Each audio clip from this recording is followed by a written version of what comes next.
So we want to find the force applied. We have this incline here.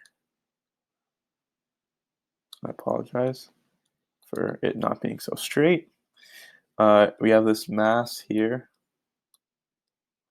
a force normal that is perpendicular to the surface, a force of friction that is opposite of motion, a force applied needed, and then a force of gravity which points straight down. We know that the final velocity is going to be 60 kilometers per hour, and we should convert to meters per second. So this will be 1,000 meters per kilometer, and then times 1 hour for every 3,600 seconds. And this is giving us 16.667 meters per second. At this point, we can say that velocity final squared equals velocity initial squared. We know that velocity initial squared is going to be 0, and this will be plus 2 times a times delta x.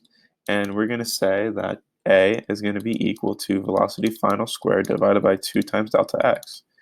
And this will equal 16.667 squared divided by 2 times delta x. In this case, delta x is going to be 75 meters.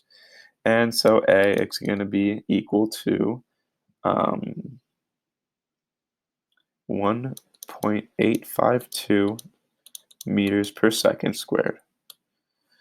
So at this point, we can say that force of y is going to be equal to 0. So we can say that F sub n is going to be equal to mg cosine of theta.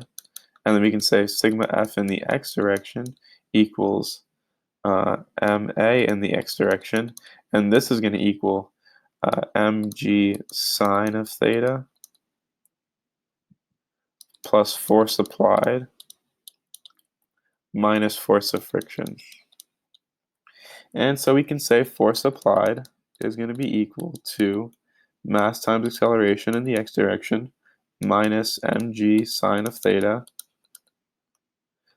plus force of friction. Here, again, force of friction simply equals mu k, and then he'll be mg cosine of theta.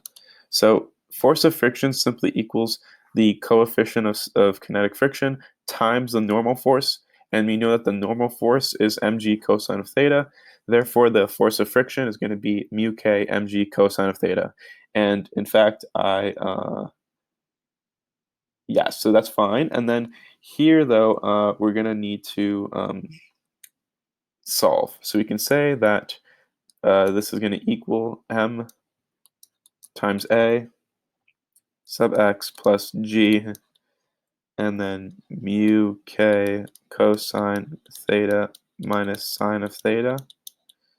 And at this point, we can solve. So force applied is going to be equal to 22 kilograms times 1.852 plus 9.8.1 cosine of 60 degrees minus sine of 60 degrees.